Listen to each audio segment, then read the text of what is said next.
Ja, Lárus, þetta hafðist 1-0. Þú sáttu með þína menn? Já, ég var mjög ánægður með þetta. Þetta meir en hafðist, þetta var bara nokkuð öruggur sigur þrátt fyrir að bara fara 1-0. Ég með leið bara nokkuð vel allan tíman. Mér fannst fyrstu 10-15 mínútur, þá vorum við svona að finna út úr því hvernig þeir spiluðu. Við vissum ekki fyrir leikinn hvaða valslið við varum að fá, hvort þeir myndu liggja tilbaka eða hvort þeir kæmu hátt á okkur með pressu og þannig að það tók smá tíma til að finna út úr pressunni hjá þeim. Þegar við vorum búin að gera það, þá var raunverulega bara eitt lið á vellinum og Gísli, Markús, Gummi, Haukur voru mjög duglegir að finna svæði á miðjunni.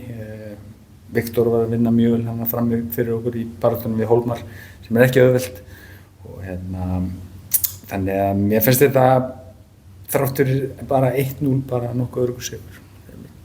Og varnarleikurinn, lítur nokkuð sáttur með hann því að Valsmenn fengu nú alla færi í þessum leik. Já, mjög sáttur með hann og sérstaklega við þurfum að gera breytingu eftir 1 mínútu á vörninni hjá okkur, við missum Baldvin út af og Böddi fyrir hafsendinu spilaði mjög vel það eins og Böddi búinn að vera í sumar hvort sem það hafsendi eða bakvörður, hann búinn að vera mjög flottur og Jóhannes kemur inn og það er ekki auðvelt að koma inn að bekknum bara kaldur eftir 1 mínútu og hann stóð sér mjög vel þannig að menn voru mjög solid og Jón Sölvi fyrir aftan á. Nú kom Rúnar líka inn á, hann svona steig upp úr einhverjum meiðslum. Já, sko náttúrulega Rúnar og Steinar koma báðir inn á þessu leik og það er náttúrulega gríðarlega gott að fá þá inn í hópinn, ekki bara að fá þá inn á völlinn í leikjunum, heldur líka bara að fá þá inn á æfingasvæðið hjá okkur og að taka þátt í æfingunum. Þetta eru báðir mjög stóri karakterar í hópnum hjá okkur og mjög mikilvægir í hópnum og náttúrulega mjög öflugir fótboltamenn, þannig að lítið vera væli yfir að það vanta þessa 2 lykilmenn hjá okkur en það er gott að þeir séu að koma tilbaka. Nú eru þið búin að vinna 3 og 1 í afturvísu 4 leikjum. Svona eftir erfiða byrjun, þá kannski gengið að skána allt svakalega. Þú sammála því að liðið að spila minn betur núna. Nú er að taka Víkingsleikinn frá bikarinn, ég bara tala deildina. Þá eru þið búin að næla ykkur í 10 af síðustu 12 stigum sem í boði.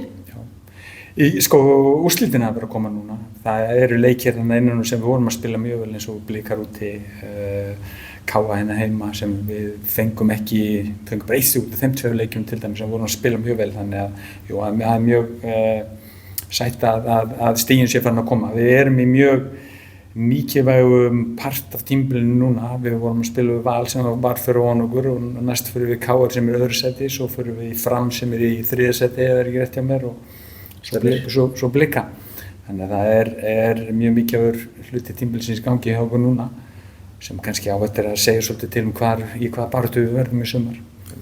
Og þannig að þetta er búið að vera, það er svona smá tímamót hjá mér líka, ég að detta núna í 1 ár núna í vikunni og þetta er búið að vera mjög áhugaverður tími og búið að vera mjög gaman að fá að taka þátt í þessu því að það er mikil uppgangur í félaginu og félagi stefnir bara í eina átt, það er að stabilisera sig í efri hlutanum og við stefnum að því núna að fara í baráttu Evrópusæti. Akkurat, það er akkurat sem við spyrjum út í með Evrópusætið. Það eru svona kannski, segjum að Víkingar eru nú svolítið að stinga með deildina eftir unni Káur í dag. Já, og ég meina það er ekki þannig í stöðunni fyrir okkur hvað sem verður svo, við vitum alveg, við lærðum það í fyrra. Við lærðum það í upphafi móts að það er rosalega stutt á milli í þessu. Þú getur verið að spila vel og ekki fá stiginn og þú ert mjög fljótt bara farin í neðri hlutann og í baráttu þar en ef stiginn frá komin þá ertu líka fljótt komin í Evrópubaráttu. Það mikilvægast af okkur núna er bara stöðuleiki í félaginu.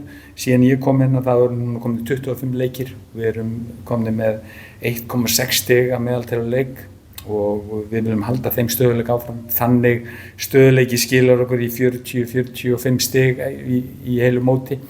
Það er eitthvað sem við viljum halda áfram með og byggja á. Glæsilegt. Herðu bara takk kærlega fyrir þetta og innilega til hamingju með sigurinn.